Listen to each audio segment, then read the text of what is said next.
Muito bem, meus amigos, muito bem-vindos aqui à nossa classe.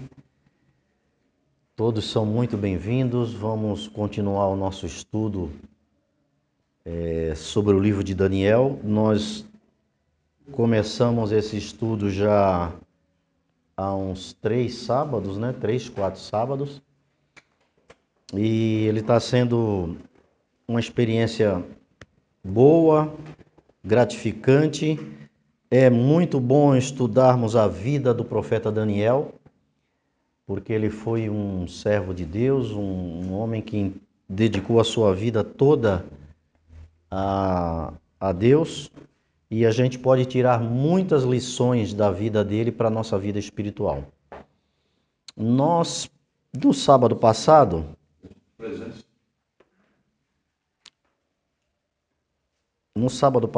nós terminamos aqui o estudo, nós iniciamos o estudo do capítulo 2, né? Então, fazendo aqui um resumo aqui para, especialmente o Márcio, que não estava conosco aqui, Marcos, tá, desculpa. Eu entendi Márcio também. Olá, tudo bem? Essa é a Silvana. Esse ao seu lado é o Marcos, está vindo aí pela primeira vez hoje. Eu dizia que sábado passado nós vimos que o rei havia tido um sonho e não se lembrava do sonho, chamou todos os magos, os encantadores, os sábios do reino, para que eles dissessem qual foi o sonho e dessem a sua interpretação. É claro que eles não podiam dizer isso, porque ser humano nenhum poderia saber uma coisa dessa. E finalmente Daniel foi apresentado ao rei e disse ao rei que daria a interpretação, daria o sonho e a interpretação, tá certo? A gente viu até esse ponto, né? Foi até o verso 28 do capítulo 2 de Daniel.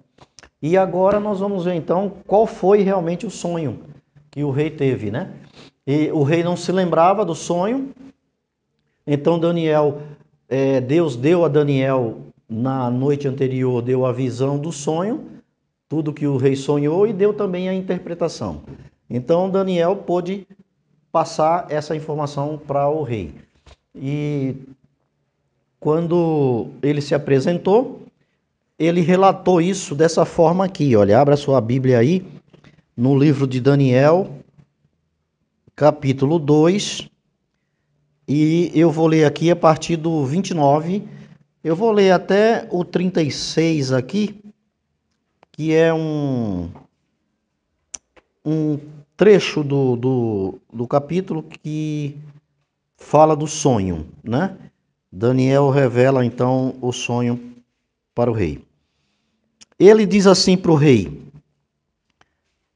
vou ler o 28 só para a gente se contextualizar, né? Ele disse para o rei, olha, há um Deus no céu, o qual revela os mistérios. Ele, pois, fez saber ao rei Nabucodonosor o que há de acontecer nos últimos dias. O teu sonho e as visões da tua cabeça que viste na tua cama são estes. Então agora ele passa a dizer qual foi o sonho. Estando tu, ó rei, na tua cama, subir os teus pensamentos acerca do que há de ser depois disto. Aquele, pois, que revela os mistérios, te fez saber o que há de ser, e a mim me foi revelado esse mistério. Não porque haja em mim mais sabedoria que em outros viventes, mas para que a interpretação se fizesse saber ao rei, e para que entendesses os pensamentos do teu coração.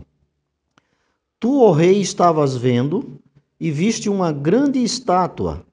Essa estátua, que era imensa, cujo esplendor era excelente, estava em pé diante de ti, e a sua aparência era terrível. A cabeça daquela estátua era de ouro fino, o seu peito e os seus braços de prata, o seu ventre e as suas coxas de cobre, as pernas de ferro e os pés em parte de ferro e em parte de barro. Estavas vendo isto quando uma pedra foi cortada sem auxílio de mão, a qual feriu a estátua nos pés de ferro e de barro, e os esmiuçou. Então foi juntamente esmiuçado o ferro, o barro, o cobre, a prata e o ouro, os quais se fizeram como palha. Algumas Bíblias trazem pragana, como palha das eiras do estio. O vento os levou e não se achou lugar algum para eles. Mas a pedra que feriu a estátua se tornou grande, um grande monte que encheu toda a terra. Este é o sonho, disse Daniel. E também a sua interpretação nós diremos ao rei. Vamos parar aqui por enquanto. O Senhor revelou o sonho para Daniel, também num sonho à noite, né? Numa visão à noite para Daniel. E isso foi o resultado da oração que Daniel e seus companheiros fizeram a Deus, né? Havia um decreto de morte e eles estavam envolvidos no decreto. Eles também seriam mortos, caso ninguém desse a interpretação para o rei. Então eles clamaram a Deus, eles oraram ao Senhor, Daniel e seus 3 amigos. Então, como resultado dessa oração, o Senhor atendeu a súplica deles e deu a revelação. E aqui eu queria compartilhar com você um pensamento. Eu penso que os cristãos, de uma maneira geral, não têm uma consciência plena do poder da oração. Nós oramos muito pouco, né? A oração, ela é uma ferramenta poderosíssima para a nossa vida espiritual. Um cristão de oração, ele tem muito mais vitórias do que um cristão sem oração. Porque a oração, ela é, como já disse alguém no passado, é a respiração da alma. Você conversa com Deus, entrega a sua vida a Deus, e esse fato faz você se relacionar com Deus de uma maneira pessoal. O importante na vida cristã é você ter uma experiência pessoal com Deus. Porque às vezes nós adquirimos experiência apenas de leitura, de conhecimento da Bíblia, de Deus, mas não temos vivência com Ele, não é? Não temos experiência real, vivencial com Ele, né? Então, para muitos, a oração é algo que não tem muito valor. E alguns até acham que a sua oração não passa do teto, né? Eu já ouvi muito essa expressão. Mas também não precisa passar do teto. Porque Deus está aqui. Deus não está acima do teto somente. Deus está conosco, né? Então, não precisa se preocupar se a sua oração vai passar ou não do teto. O importante é você orar. Você precisa orar. Romanos, capítulo 8, verso 26. Eu quero ler esse texto para você.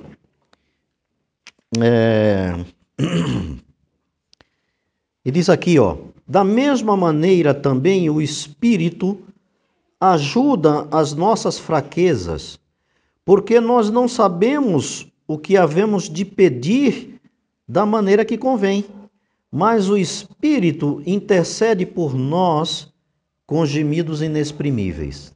Então, vejam uma coisa, queridos.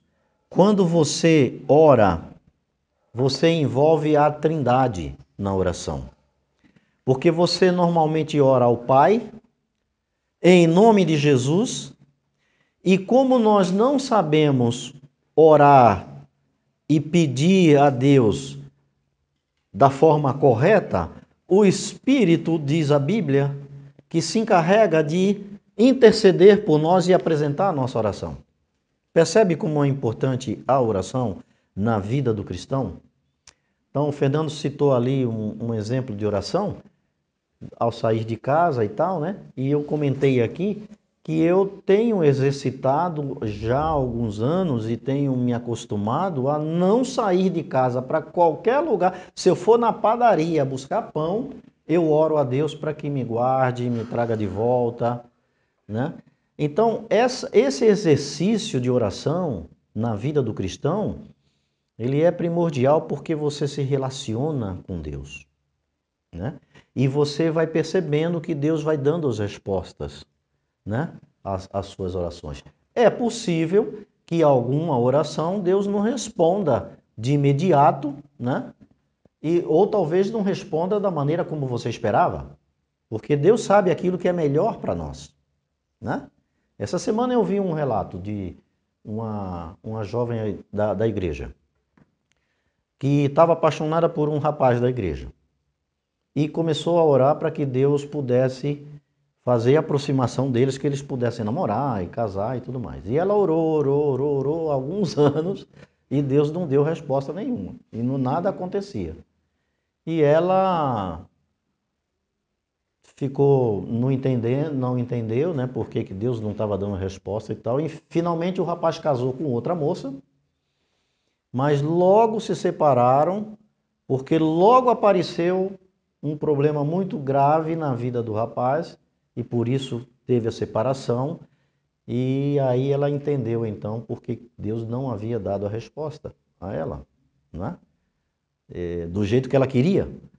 Então a Bíblia diz que a gente não sabe muitas vezes pedir, ou então às vezes a gente pede algo que Deus olha e vê que aquilo não vai ser bom para você, não é?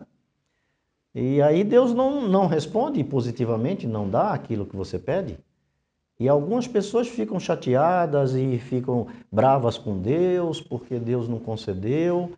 E às vezes até saem da igreja, né? Brigam com Deus, saem da igreja e tal. Mas é uma atitude errônea, porque Deus sabe aquilo que é melhor. Deus, como um pai, é como você que é pai. Se o seu filho pede uma faca para brincar, você não vai dar, não é? Vai dizer não, porque você sabe que aquilo pode ser prejudicial. Então Deus age da mesma forma. Mas o importante é você saber que quando você ora, você move a Trindade. Você ora a Deus em nome de Jesus e o Espírito Santo pega a tua oração e intercede junto ao Pai. Então, essa resposta de Deus para Daniel e seus amigos foi devido à oração, né? Então a Bíblia está repleta de registro de orações que foram atendidas, não é? E você se lembra de alguma oração aí da Bíblia que está registrado na Bíblia que foi atendido? Lembra de alguma? Pode falar. Alguém que orou e Deus respondeu? Por exemplo, Ana.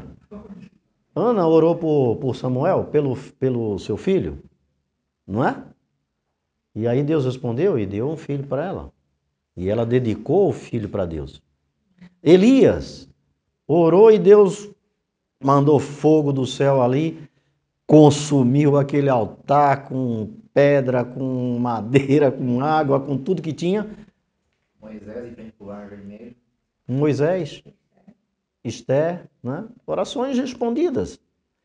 Então, a oração, ela é primordial na vida cristã. Mas também não só na Bíblia, né? Nós temos muitos exemplos aqui na igreja, na nossa vida, na nossa família, né? De amigos, muitos casos de pessoas que oraram e as suas orações foram atendidas.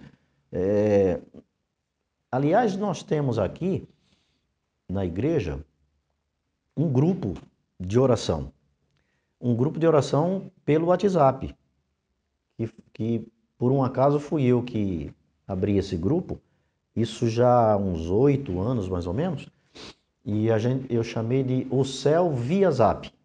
Nós vamos orar, alcançar o céu através do WhatsApp. E aí nós temos um grupo aí de pessoas, se vocês quiserem participar, depois me falem, eu ponho vocês lá. é só para oração.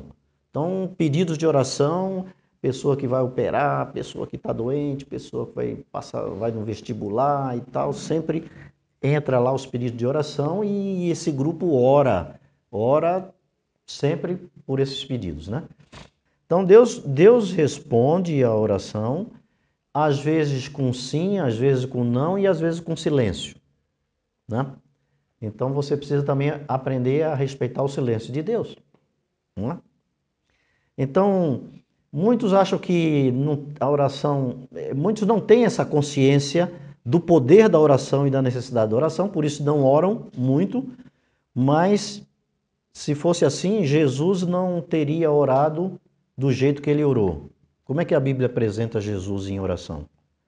Ele subia ao monte à noite, passava a noite orando, e quando o sol saía de manhã, ele encontrava ele ainda em oração.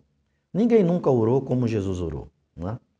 Mas se Jesus, que era Jesus, o Filho de Deus, entendia a necessidade da oração e por isso passava muito tempo orando ao Pai, pedindo poder, que dirá nós, pecadores, não é?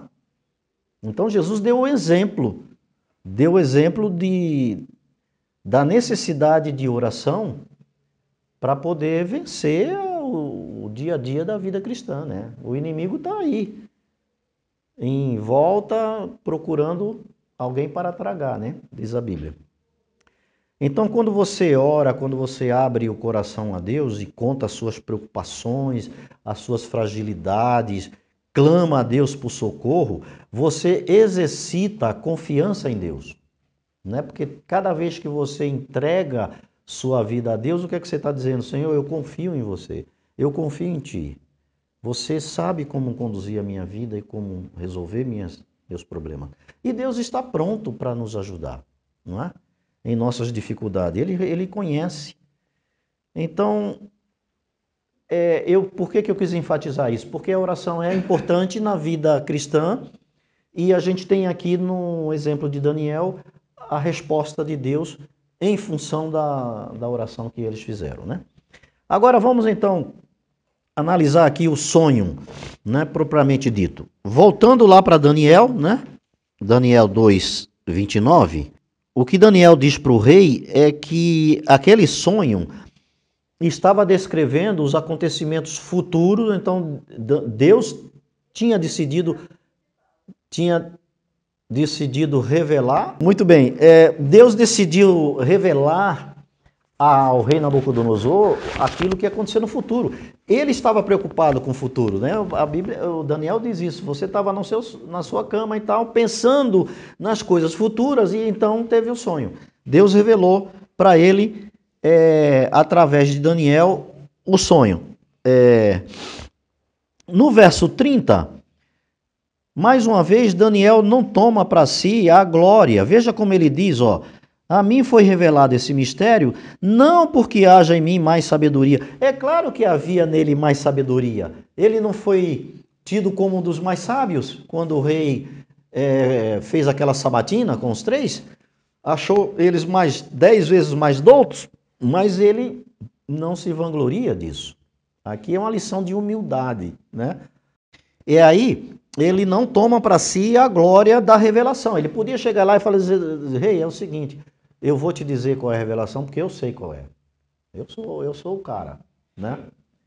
Eu vou te revelar. Mas Daniel não era esse tipo de pessoa. É uma lição para a gente também ser humilde, né? De não querer aparecer mais que os demais, né? Tudo mais. Aí no 31 ele diz aí, ó, tu estavas vendo e vistes uma grande estátua. Agora eu quero mostrar aqui para vocês o desenrolar aqui do sonho, né? Ele disse, você viu uma grande estátua, ela era imensa, cujo esplendor era excelente, estava em pé diante de ti e a sua aparência era terrível. E o iniciozinho do 32 diz, a cabeça daquela estátua era de ouro Então, Daniel, aqui tem uma representação. Eu vou dar para aos poucos aqui, à medida que a gente for lendo, tá certo? A estátua está ali. Daniel viu, começou a falar para o rei que a cabeça era de ouro. Tá certo? É o que diz aqui o verso 32, o início, né? Aí ele continua dizendo aí no 32 que os seus braços eram de prata, o peito e braço era de prata. Aí, aqui ó, cabeça de ouro, peito e braço de prata. Depois ele continua, as pernas, os ventre e as coxas de cobre. Então, tá ali, cobre ou bronze, né? Algumas Bíblias traz bronze. Depois as pernas de ferro e os pés de barro. As pernas de ferro tá aqui. Depois eu vou explicar melhor ali aquela pedra. E os pés aqui embaixo de ferro e de barro. Essa foi a estátua que o rei Nabucodonosor viu no seu sonho, né? No verso 36, que foi o último que nós lemos aqui, Daniel diz assim: este é o sonho. Você viu essa estátua. Agora, também a interpretação diremos na presença do rei. É interessante aqui o verbo está no plural, né? Diremos. Possivelmente Daniel aqui quis incluir os companheiros dele, os amigos dele que oraram, né? Oraram também e possivelmente eles também tiveram essa visão, né? Em resposta à oração. E talvez Daniel quis incluir ali, nós diremos ao rei, e talvez incluindo aí os seus amigos que se uniram a ele em oração, e talvez Daniel quisesse reconhecer a participação dele, né? Aí agora vem a interpretação do sonho. Desculpe aqui o pigarro, mas eu também estou já uma semana aí com a gripe também que não quer me largar. Vamos lá. A partir do 37, ó, vou ler o 37 e o 38. Tu, ó rei, és reis de reis, a quem o Deus do céu tem dado o reino, o poder, a força e a glória. Onde quer que habite os filhos dos homens, na tua mão os entregou.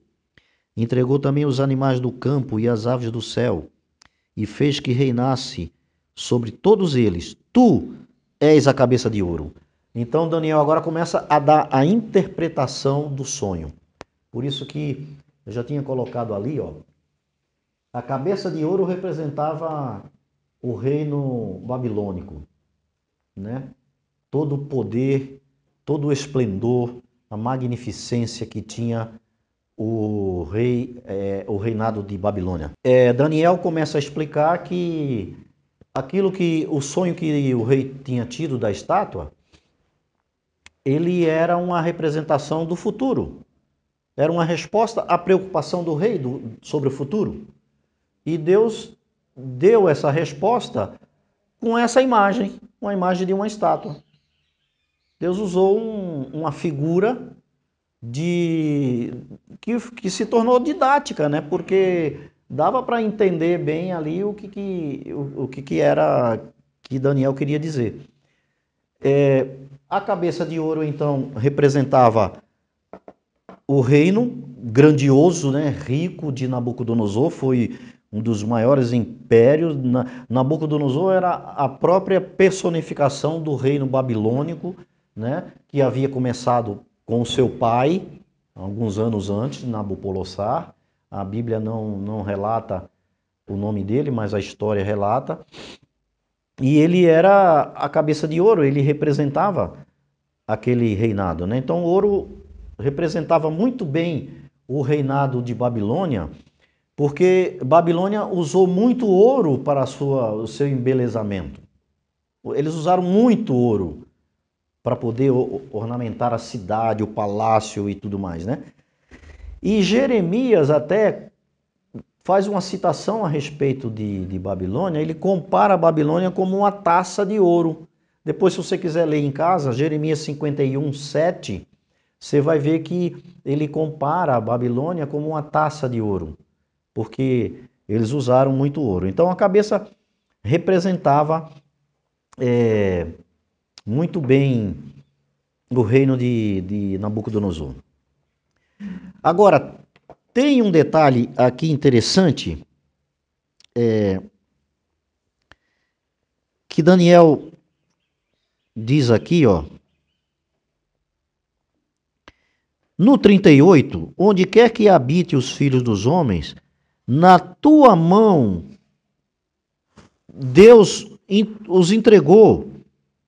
Então veja, Nabucodonosor, isso foi achado em muitas inscrições aí na arqueologia, ele atribuiu o seu êxito como rei aos seus deuses, e especialmente ao seu deus maior, que era o Marduk.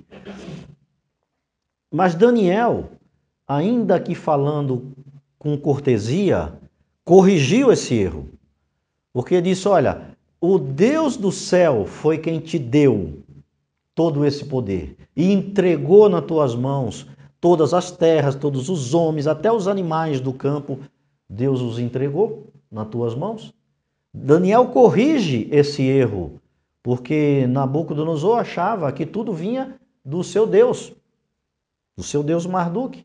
Eles eram uma sociedade pagã de muitos deuses, né? E Marduk era um dos maiores, o maior. Então, Daniel faz, ainda que com cortesia, né? Foi cortês ainda ali, ele fala e corrige esse erro, dizendo, foi o Deus do céu. É o Deus que eu sirvo. É o Deus que eu quero te apresentar. E depois a gente vai ver no desenrolar do livro como Daniel apresenta Deus para Nabucodonosor, e ele vai entendendo, cada vez mais vai compreendendo o Deus de Daniel durante a sua vida. Nesse ponto aqui, eu imagino que o rei já estava assim de boca aberta, não é? Primeiro, quando Daniel começa a falar assim, olha, você estava na cama pensando no futuro e sonhou e viu uma imagem, e uma estátua. E o rei já começa a se lembrar, realmente foi uma estátua que eu vi. Então ele começa a lembrar o sonho. E aí o rei, e aí Daniel começa falando assim, a cabeça era de ouro, o peito era de prata e tal, e o rei ia lembrando o sonho. Então eu imagino que essa altura do campeonato aqui, Nabucodonosor já estava de boca aberta, porque como um ser humano poderia interpretar tudo aquilo que ele sonhou. Ele sabia que os magos não podiam dar isso para ele, né? Ele sabia. Nabucodonosor era um homem muito inteligente, muito inteligente. A gente vê ali pela sabatina que ele fez lá, com os rapazes, ele pergunta sobre tudo, sobre ciência, sobre todas as ciências lá, ele pergunta e eles respondem, né? Então ele era um homem muito inteligente, ele sabia que não podia, ninguém podia dar isso para ele. Mas enfim, Daniel começa a relatar. E eu penso que nessa altura ele já estava muito impressionado com Daniel. O 39 diz assim, e depois de ti se levantará um outro reino inferior ao teu. Obrigado, Fernando. Inferior ao teu, na primeira parte só. Então ele está falando do reino que viria depois. Veja, o reino dele era representado por ouro, o metal mais precioso. Depois dele, Daniel diz, depois do seu reino, virá um reino menor, de menos poder. Um reino inferior ao teu, mas vai reinar. E por isso ele é representado por um metal não tão nobre como o ouro. Isso aqui é o futuro que Daniel está descortinando, porque, veja, isso aqui foi escrito perto de 600 anos ali antes de Cristo, né?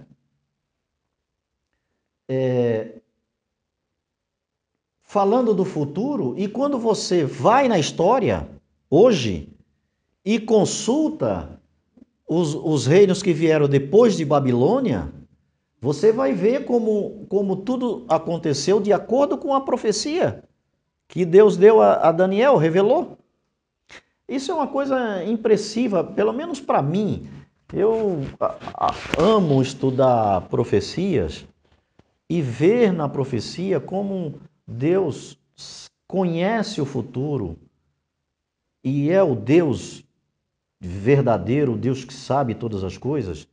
E ele revelou isso aos seus profetas e deixou registrado para que nós, os cristãos de todas as eras, pudessem ver que realmente ele é Deus. E isso me dá uma confiança muito grande na Bíblia, nas profecias que estão na Bíblia e especialmente aquelas que vão acontecer. Porque se até então todas aconteceram como Deus revelou, por que então as outras não aconteceriam? Né? Isso me dá muita segurança. Aí nós vamos ver que depois de Nabucodonosor, e isso está registrado aqui no livro, nós vamos estudar ali no capítulo 5, né? Vem agora o Império Medo-Persa. Uma união, uma coligação de forças, coalizão de forças entre a Pérsia e a Média, né? Entre Ciro, o grande Ciro, com Dario, o rei Medo, unem forças e conseguem dominar Babilônia, que era inexpugnável, era um império muito forte, mas eles conseguem. E agora Daniel diz, olha, depois de você vai vir um reino inferior, mas ele vai tomar o poder. O reino babilônico vai acabar. E ele então dá essa informação para o rei, que está aí no verso 39, né? Então, em termos de luxo, de magnificência, o reino que sucederia Babilônia iria ser menor, né? E a gente vê na história que Ciro, o império de Ciro e de Dario, eles eram realmente menores. A cultura deles era menor do que a cultura da Babilônia, tanto é que eles assumem uma boa parte da cultura de Babilônia quando eles conquistam Babilônia. A Babilônia tinha uma cultura complexa, né? A civilização babilônica. E eles acabam absorvendo a cultura babilônica, que era melhor do que a deles. Então, é o que aconteceu aí. Na segunda parte do 39, diz aí, depois vai vir um terceiro reino de bronze. Olha, os metais vão diminuindo, né, de valor, de importância, dando a ideia de que os impérios que viriam não iriam nunca sobrepujar a Babilônia. Babilônia foi o grande império, mas eles tomariam o poder. E aí a gente vê que o império que tomou o poder do Império Medo-Persa foi o Império Grego. Sim. Em extensão, seriam maiores, mas não em cultura e em riqueza. Sim, eles foram sim. aglomerando terras, né? Mas não cultura nem riqueza. Quando fala do maior império, necessariamente não era o que tinha mais terra, mas o que era mais poderoso. Né? Por exemplo, se a gente trouxer para os dias de hoje, por que os Estados Unidos é considerado a maior nação? Pelo poder que ele tem, e poder financeiro. Né? Eles não é porque eles têm mais terra, mas eles se impõem no mundo inteiro, se metem em qualquer guerra, porque eles têm poder para isso, né? Dominam o G8, que são os maiores, os 8 países mais ricos do mundo, tem o maior PIB, né? Do mundo, um dos maiores. Então o poder está aí, né? Então, o terceiro reino foi a Grécia. Teria domínio também, né, sobre toda a terra. E aqui a profecia está falando de quem? De quem, qual o rei que aparece aí nesse momento aí, do reino da Grécia?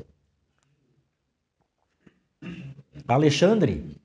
Alexandre III, ou Alexandre o Grande, mais conhecido como Alexandre o Grande, ou Alexandre Magno, também, né? É ele, Alexandre, tem uma história fantástica, né? Ele era filho do Filipe II e com 20 anos ele assume o poder, muito jovem, com 20 anos de idade. Só que Alexandre foi treinado, ele foi desde pequeno, né? Ele foi treinado e um dos mentores de Alexandre foi o grande filósofo Aristóteles, que ensinou a ele muita coisa, por isso que ele se destaca, mesmo muito jovem, ele se destaca nessa relação. E ele conquista o mundo todo, né, nas suas guerras, nas suas batalhas. Com 30 anos ele já era, assim, o rei dos reis, famoso, né, invicto em todas as batalhas que ele lutou. É interessante, ele estendeu o império dele desde a Grécia até a Índia. A gente vê isso aí, né, na história. Ele foi muito bem sucedido. E depois aí que o seu pai foi assassinado, então, e ele subiu ao trono, ele herdou um exército muito forte, muito bem treinado, que o seu pai havia feito.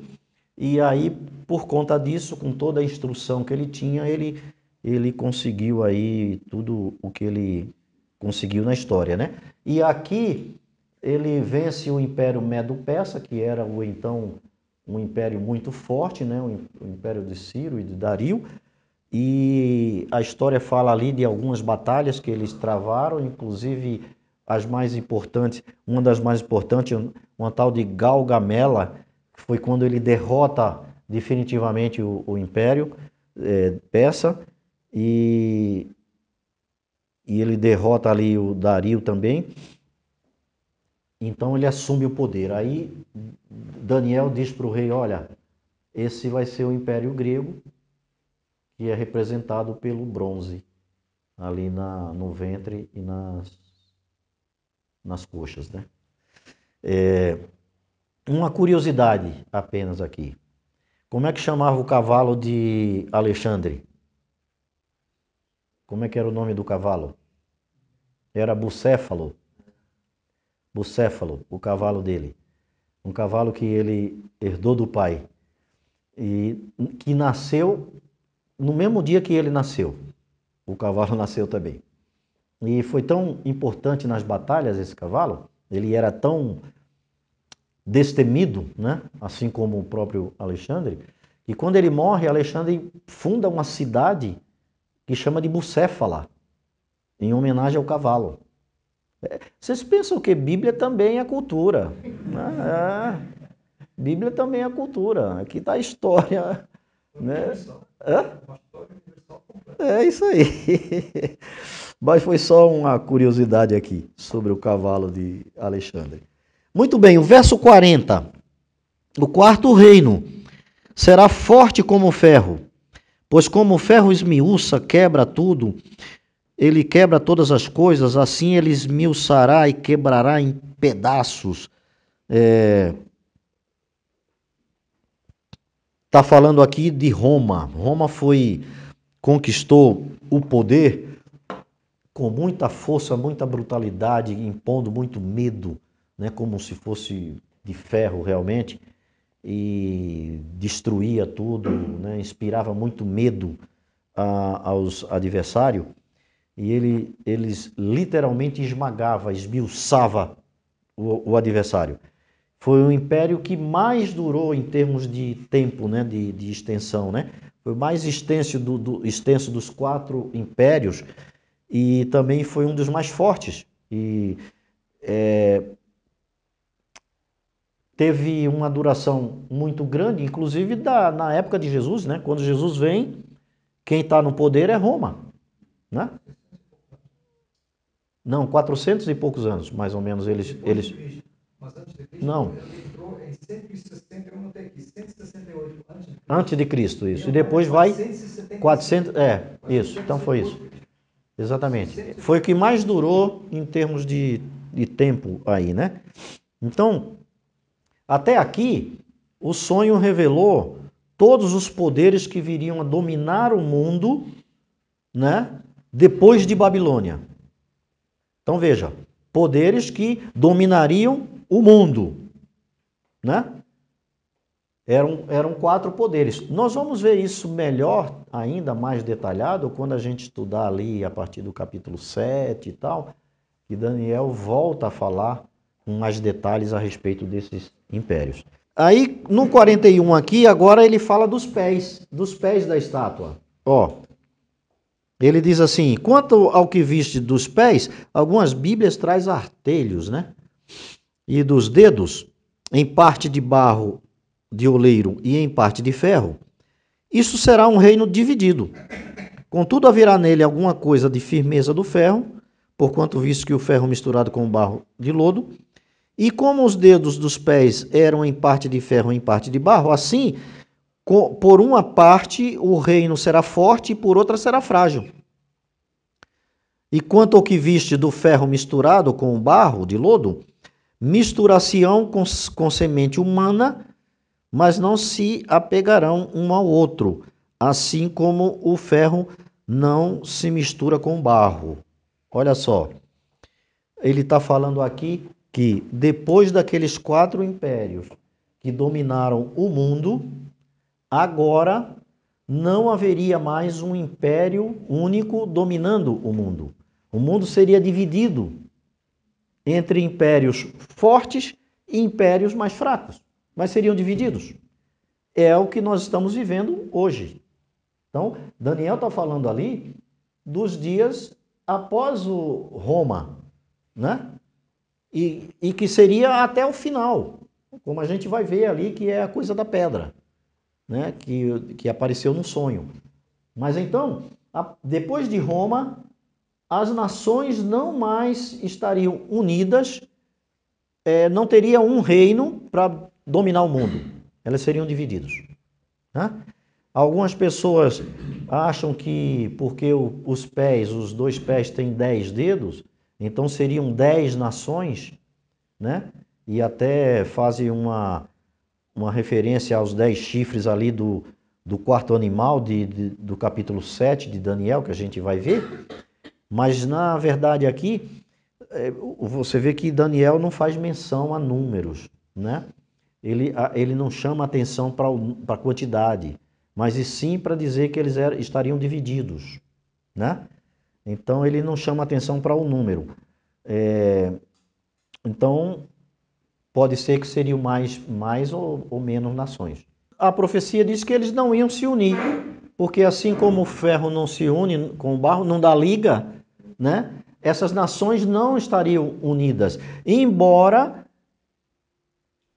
Eu não sei se vocês viram aqui, é uma palavra que Daniel usou, muito interessante aqui, que ele diz que eles iriam se misturar com semente humana, né?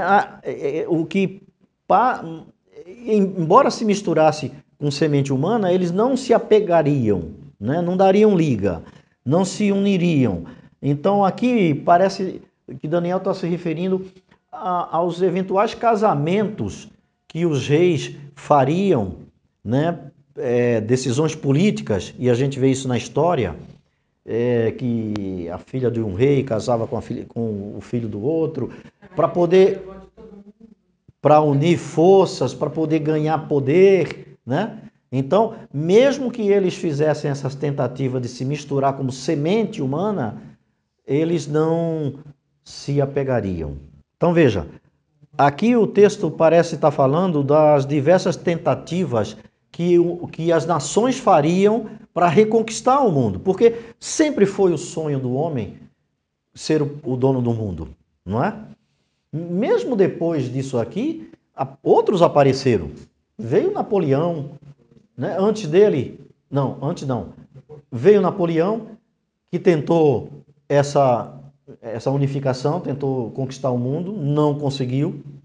Depois veio Hitler, que também tinha a mesma ideia, né? Então sempre foi sonho do homem tentar unir um império para poder dominar o mundo, mas a profecia diz que isso não mais iria acontecer. Ou melhor, aconteceria ainda uma única vez. Mas isso, depois dos 1000 anos, quando Cristo voltar, aí Satanás retoma, junta todo o exército de ímpios perdidos para a batalha final contra a Cidade Santa. Mas isso é uma outra história que a gente pode ver depois. Aliás, a gente já viu alguma coisa aqui no início, é depois da pedra. Então, veja, muitas tentativas foram feitas e recentemente a gente tem uma tentativa da União Europeia, por exemplo. Era uma tentativa de unificação, de unir forças, não é? União Europeia, a zona do euro, somente uma moeda ali. Não era só a questão da moeda, né? Mas de livre circulação das pessoas, né? De ter apenas uma unidade ali para que não tivesse muita diferença, as mesmas políticas e tudo mais, né? É uma tentativa de união de força. Então, aqui agora no verso 45... 44 e 45, o que é que diz aí? Mas nos dias desses reis, o Deus do céu levantará um reino que não será jamais destruído. Esse reino não passará a outro povo. Esmiuçará e consumirá todos esses reinos, mas ele mesmo subsistirá para sempre. Da maneira que viste que do monte ali cortada uma pedra, a pedra está ali representada, ó, sem auxílio de mãos, e ela esmiuçou o ferro, o cobre, o barro, a prata, o ouro. O grande Deus fez saber ao rei o que há de ser depois disso. Certo é o sonho e fiel a interpretação. Então veja, nos dias desses reis, que reis Daniel estava falando? Ele está falando ali dos pés. Né? Então ele está dizendo que nesses dias que as nações estarão divididas, que são os nossos dias, tá certo? O Deus do céu vai suscitar um reino que está representado por aquela pedra. E a pedra que foi cortada sem auxílio de mãos humanas, o que significa que era algo sobrenatural, era algo vindo de Deus, não tinha participação humana, né? Ela iria destruir as nações, né? Os pés, todas as nações, iria esmiuçar tudo e aí fundaria um reino que não passaria jamais. Não pode ser um reino humano, porque um reino humano não haveria de passar, né? Era um reino que seria estabelecido para nunca mais passar para nenhum outro poder, nenhum outro povo, diz o verso. Então, o que está sendo representado aqui pela pedra é a volta de Cristo. E vem e resolve de uma vez por toda a questão do pecado e a questão das nações pecadoras. Vai destruir tudo e fundar o seu reino. Um reino que será para sempre. Então, Cristo é essa pedra que esmiuçará as nações e vai implantar o seu reino eterno. E isso não tem ajuda humana, não tem intervenção humana. A pedra que vocês rejeitaram é a pedra. Agora veja o final dessa história fantástica. Então, 46 aí, né? O rei Nabucodonosor caiu sobre a sua face e adorou a Daniel e ordenou que lhe fosse oferecido oblação e perfumes suaves. Irmãos, consegue imaginar essa cena? O grande Nabucodonosor, o rei dos reis, adorando a um escravo. Consegue imaginar essa cena? Era na frente de toda a corte. não tinha como imaginar uma coisa dessa. Não tinha. Nos tempos de Nabucodonosor, imagina. Não tinha como imaginar isso. Mas Nabucodonosor estava tão impressionado com o Deus de Daniel que ele tem essa atitude. E a palavra aramaica usada aqui, esse capítulo foi escrito em aramaico, né? Lembra que eu disse aqui, a Bíblia foi escrita em 3 idiomas. O Velho Testamento quase todo em hebraico, algumas porções em aramaico, uma delas é essa que nós estamos lendo, e o Novo Testamento todo em grego. Então, a palavra aramaica usada aqui, que é segad, de se inclinou para adorar, é uma expressão de adoração verdadeira, de adoração mesmo. É a mesma palavra que é usada no capítulo 3, que nós vamos ver a partir de sábado que vem, que é quando Nabucodonosor manda erigir aquela estátua de ouro lá no campo de Dura, e ele fala que quando tocassem os instrumentos, as pessoas tinham que se inclinar para adorar. É a mesma palavra que é usada aqui para dizer que ele fez. Ele se inclinou perante Daniel. Eu não consigo imaginar essa cena, viu, de Nabucodonosor adorando a Daniel. Alguns comentaristas acreditam que Nabucodonosor não estava adorando diretamente a Daniel, mas sim ao Deus de Daniel, né? Como ele não tinha acesso ao Deus, ele se inclinou ali perante Daniel. É possível que ele tenha... dá a entender isso, né? E também o texto bíblico não disse se Daniel aceitou os presentes do rei, porque Daniel não tomou para si a glória da revelação. Ele sabia que aquilo ali não era dele, né? Que toda a honra ali era de Deus. Mas o rei mandou entregar para ele os presentes que ele tinha prometido, que daria, né? Desde o início. E também tem um detalhe, ele prostrou-se com o rosto em terra para adorar a Daniel, e é muito pouco provável que Daniel tenha aceitado que ele fizesse isso, né? Talvez Daniel deve ter dito ali para ele, não, rei, não faça isso e tal, porque Daniel não era motivo de adoração, né? A menos que Daniel tenha entendido que ele estava ali adorando ao Deus, né? Então, talvez ele tenha permitido a adoração ao Deus verdadeiro. Nabucodonosor, ele naquele momento, ele sabia muito pouco sobre o Deus de Daniel. Ele viria a aprender mais a respeito do Deus de Daniel. Viria a conhecer mais ao Deus de Daniel, e quando nós estudarmos aqui, nós vamos ver no final da vida de Nabucodonosor, que muito provavelmente nós vamos encontrá-lo no céu, né? Embora, depois desse episódio aqui, ele teve uns tropeços, como a gente vai ver no capítulo 3, parece que ele esqueceu do que aconteceu, mas depois ele entende, depois que ele se transforma ali em animal pela profecia, pela palavra de Deus, né? Ele volta à consciência, ele sai daquela situação, ele entende quem era realmente o Deus, e aí ele definitivamente aceita o Deus de Daniel. Para a gente finalizar, no finalzinho aí, Nabucodonosor diz assim, no 46, então o rei Nabucodonosor caiu sobre terra e tal. Aí respondeu o rei a Daniel e disse, certamente o vosso Deus é o Deus dos deuses e Senhor dos reis e revelador de mistério.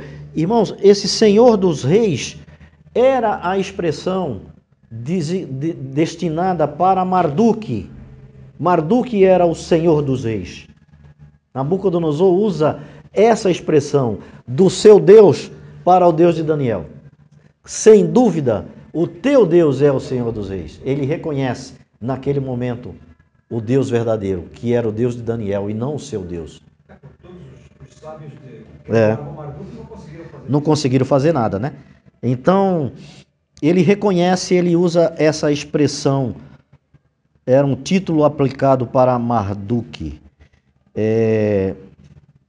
E havia uma tradição deles que ano a ano eles recebiam de Marduk o poder na festa do Ano Novo, né? Então eles tinham essa ideia de que tudo que eles tinham, todo o poder e tal, ele recebia do seu Deus Marduk, que era o Senhor dos Reis. Mas agora ele reconhece então o Deus de Daniel. Aí por fim ele concede a Daniel aí o que ele tinha prometido, e não só isso, mas ele empossa Daniel aí, né? Ó, engrandeceu Daniel no 48, deu muitas dádivas e o pôs como governador de toda a província, como também fez o fez príncipe dos prefeitos sobre todos os sábios de Babilônia. Irmão, isso aqui foi uma voadora no peito dos caldeus, não foi? Foi uma bofetada para aqueles sábios, porque agora tinha um escravo, né? Que dominado, o povo foi dominado, agora o cara era chefe deles. Então, Daniel foi empossado ali, terminando esse capítulo, né? Foi empossado como governador e chefe de toda a província ali, todos os magos. O rei colocou ele como o segundo homem, vamos dizer assim, na linha da sucessão. Daniel, nesse momento, não se esqueceu dos amigos. O finalzinho do texto aí diz que ele pede a Nabucodonosor e Nabucodonosor coloca os amigos lá como funcionários também do governo, né? Daniel era o cara, né? Ele não tomava para si nenhuma glória, era uma pessoa humilde, não esqueceu dos amigos em momento algum. E aqui, quando ele recebe as honras do rei, ele fala, não, peraí, mas eu não estou sozinho. Tem meus amigos que estão nessa parada junto comigo. Então, ali, Nabucodonosor já não mais... Imagina se ele ia negar isso para Daniel, né? Depois de tudo, depois de ter adorado a Daniel, aí ele então coloca os amigos também junto no reino. Irmãos, é uma história esplêndida de como Deus se revela aos seres humanos e mostra o futuro, e por causa disso nós temos hoje a ideia, a ciência de que Cristo vai voltar. Ele é a pedra do sonho do capítulo 2 de Daniel, que vai fundar o seu reino para sempre e vai passar todos os reinos, e não mais haverá nenhum outro reino a não ser o reino que Cristo virá fundar. Portanto, vamos nos preparar para esse momento, porque a gente sabe que tudo isso aqui vai passar e Cristo virá para resolver definitivamente o problema do pecado. Amém? Sábado que vem nós vamos entrar no capítulo 3, é uma história fantástica, fantástica, de fé, de confiança em Deus e como Deus responde àqueles que são fiéis a Ele. Vamos ficar em pé e vamos orar. Fernando, ora para a gente, por favor.